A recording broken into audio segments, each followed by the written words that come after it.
साथियों, मैं संजय थूल आपको एक महत्वपूर्ण विषय पर जानकारी देने के लिए मैं हूँ।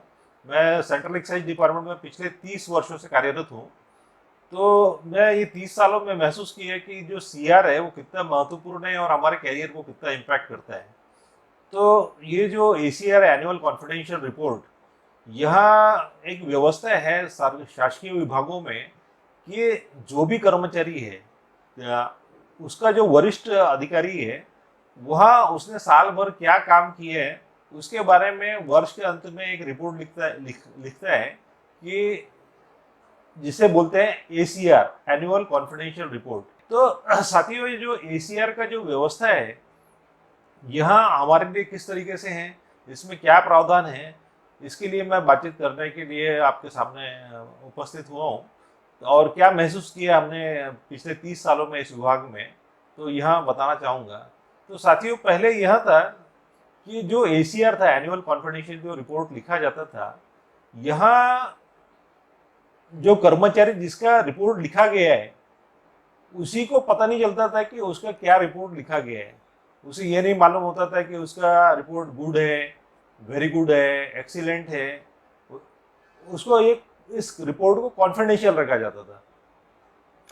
और होता यह था कि विभाग में अगर कोई अधिकारी है, उसके सबऑर्डिनेट कोई कर्मचारी है, वहाँ कोई व्यक्तिगत कारण से भी अगर नाराज है तो उसमें एसीआर उसका खराब करके उसको प्रताड़ित किया जाता था। उस कर्मचारी या अधिकारी को, उसका जो वरिष्ठ अधिकारी है, उसका एसीआर में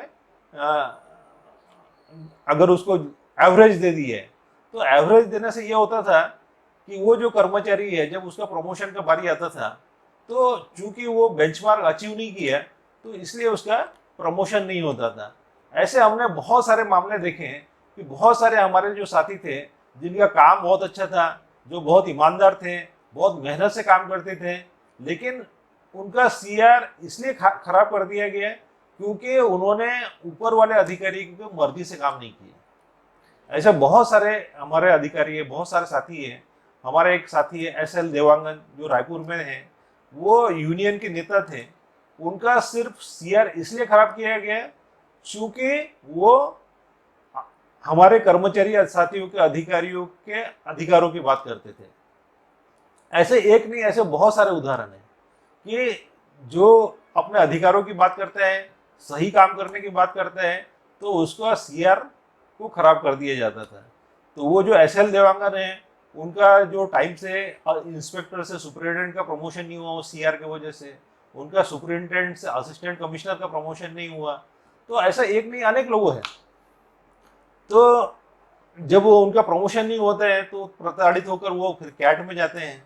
तो 2008 के पहले बहुत सारे कैट के इस विषय के ऊपर निर्णय आए, हाई कोर्ट के भी निर्णय आए, सुप्रीम कोर्ट में भी निर्णय आए।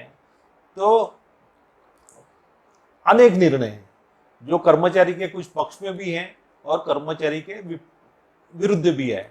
फाइनली इस विषय को सुप्रीम कोर्ट ने एक Devdatt versus Union of India का जो जजमेंट है, उसमें बहुत महत्वपूर्ण जजमेंट आया इस विषय को लेकर।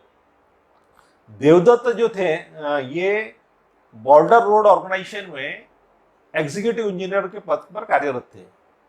बॉर्डर रोड ऑर्गेनाइजेशन है सेंट्रल गवर्नमेंट का, उसमें वो एग्जीक्यूटिव इंजीनियर के पद के ऊपर कार्यरत थे। उनके पिछले 5 सालों में 4 जो सीआर थे वो वेरी गुड और एक्सीलेंट थे। 1 साल का जो सीआर था उनका गुड था। तो चूंकि उनका 1 साल का सीआर गुड था, इसलिए उनको उनके विभाग ने सुपरिटेंडिंग इंजीनियर का जो है वो प्रमोशन नहीं दिया।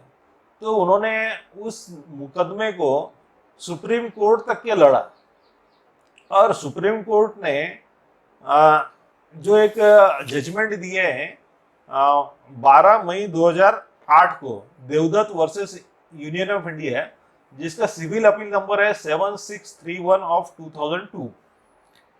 इस जजमेंट के जो माननीय न्यायमूर्ति थे मार्कंडेय काटजू एवं एच के सेमा, इन्होंने अपने निर्णय में बहुत देवदत्त साहब के फेवर में जजमेंट दिया और उन्होंने बोला कि इनको जो प्रमोशन नहीं दिया गया है यहाँ बहुत ही गलत है और ये नेचुरल जस्टिस का जो अवहेलना है, जो कॉन्स्टिट्यूशन का सेक्शन 14 ऑफ द कॉन्स्टिट्यूशन है उसका अवहेलना है, क्योंकि अगर उसको ये बताया भी नहीं गया कि किस वजह से उसको प्रमोशन नहीं दिया जा रहा है तो और उसका प्रमोशन डिनाई किया जा रहा है, और जो डीओपीटी का जो सर्कुलर है जो सीआर कर्मचारी को देने से रोकता है, यहाँ सेक्शन 14 ऑफ द कॉन्स्टिट्यूशन का वायलेशन करता है, इसलिए डीओपीटी का यहाँ जो सर्कुलर है वह सही नहीं है।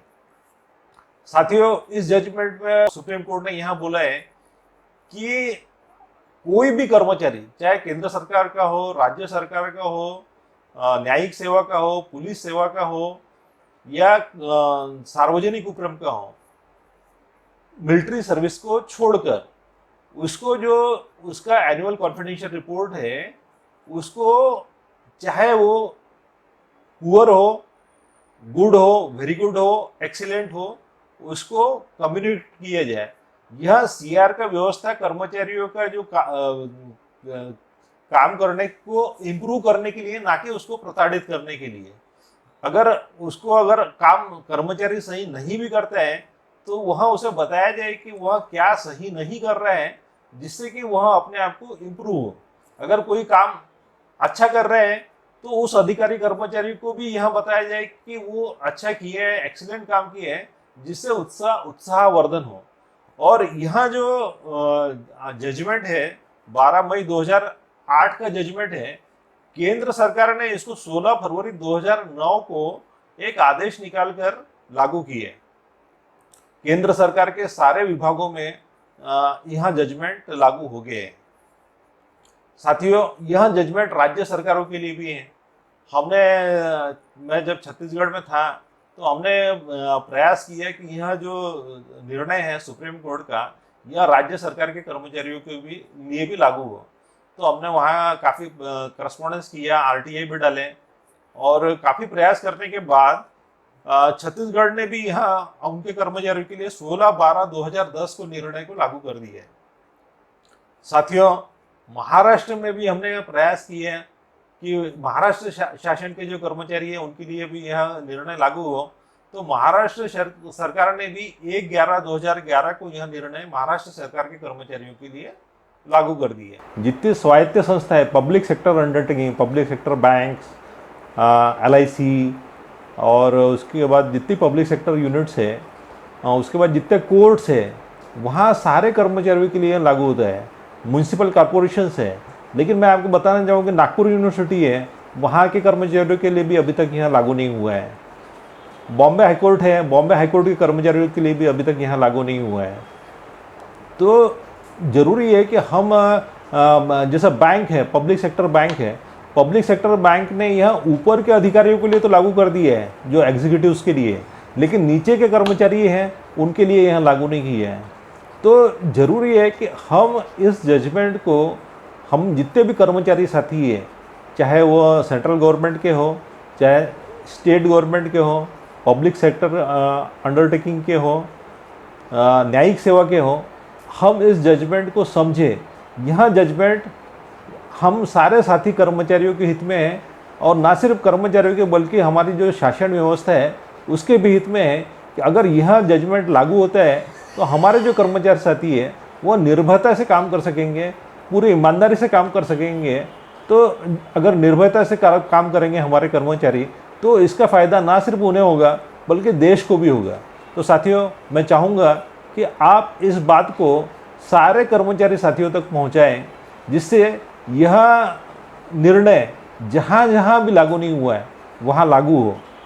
मैं आशा करता हूँ कि आप इस वीडियो को ज़्यादा से ज़्यादा लोगों तक पहुँचाएंगे और इस निर्णय को सभी जगह लागू कराने में मदद करेंगे। धन्यवाद।